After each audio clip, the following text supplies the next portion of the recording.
दोस्तों, आज की कहानी है बहू इंसान की असली कमाई पैसा नहीं बल्कि रिश्ता होता है। दोस्तों, कहानी शुरू करने से पहले अगर आपने हमारे चैनल को अभी तक सब्सक्राइब नहीं किया हो तो कर लीजिए ताकि आपके पास पहुंचे हर नया वीडियो।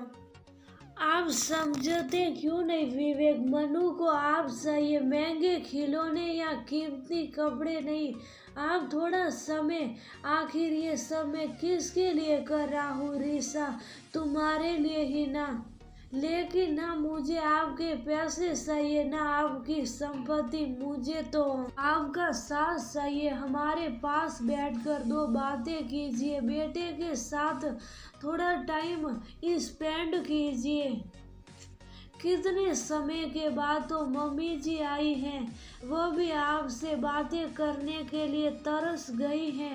एमबीए करके विवेक ने अपनी एक कंपनी खोली थी जो काफी तरक्की कर रही थी। परिवार की सहमति से उसने अपने मित्र की बहन रीसा के साथ कोर्ट मैरिज किया था। दोनों बहुत खुश थे। फिर धीरे धीरे विवेक देर से घर आने लगे। उनकी व्यवस्था देखकर रीसा ने उन्हें टोका कि घर के लिए भी थोड़ा समय निकालिए। विवेक ने उसे अनसुना कर दिया। साल भर बाद रीसा एक बेटे की माँ बनी तो तब विवेक बहुत खुश थे। समय पर घर आने लगे, बेटे के साथ खेलते बातें करते और उसे घुमाने भी ले जाते थे।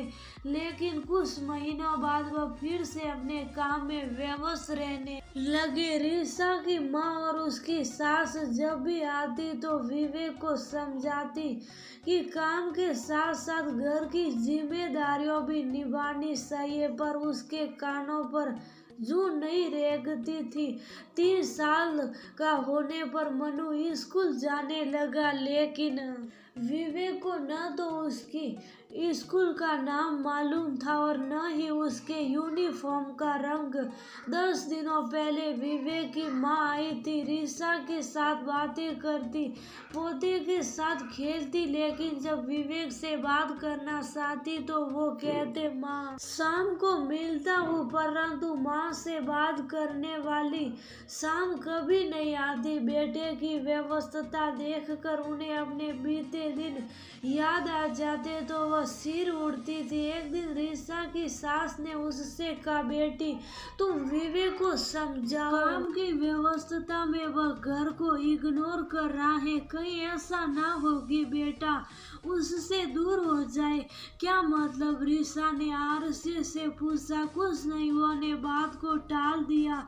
लेकिन रीसा सोच में पड़ गई थी। उसने ठान लिया था कि विवेक से बात करके ही रहेगी। शाम के 6:30 बजे वाली मीटिंग वाला कैंसिल हो गई तो विवेक घर आ गए।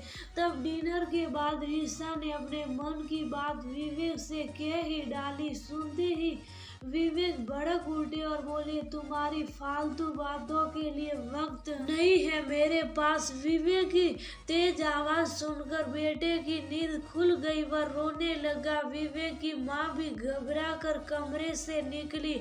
उनका मन किया कि जाकर बेटे से बात करे, लेकिन कुछ सोचकर कमरे तक जाते जाते उन्होंने अपने कदम पीछे कर लिए। रीसा बेटे को शुभ कराकर सुलाने लगी और विवेक करवट बदलकर सोने का प्रयास करने लगे। उन्हें झपकी आई तो देखा कि उनके पिता से माँ कह रही है, ना मुझे आपके पैसे चाहिए ना आपकी संपत्ति। ऐसी संपत्ति किस काम की जो पुत्र को पिता से अलग कर दे? विवेक कब से आपके साथ बात? पिता कमरे से बाहर चले गए। माँ की बात अधूरी रह गई और विवेक वो पापा पापा पुकारता रह गया। तभी विवेक ने देखा कि उसका बेटा पापा पापा पुकारते हुए जमीन पर गिर पड़ा। मनु कहते हुए विवेक घबरा कर उठ बैठे। एयर कंडीशन कमरे में भी वह पसीने से तरबतर थे। रीसा को अपने सीने से लगाते हुए विवेक बोले, मुझे माफ कर दो रीसा, मैं भूल गया था कि इंसान की असली कमाई पैसा नहीं बल्कि रिश्ता होता है। अब तुम्हें मुझसे कोई शिकायत नहीं होगी। मैं तुम्हें मनु और माँ को पूरा समय दिया करूँगा। रीसा बहुत खुश हुई और उसने मन ही मन अपनी सास का धन्यवाद दिया।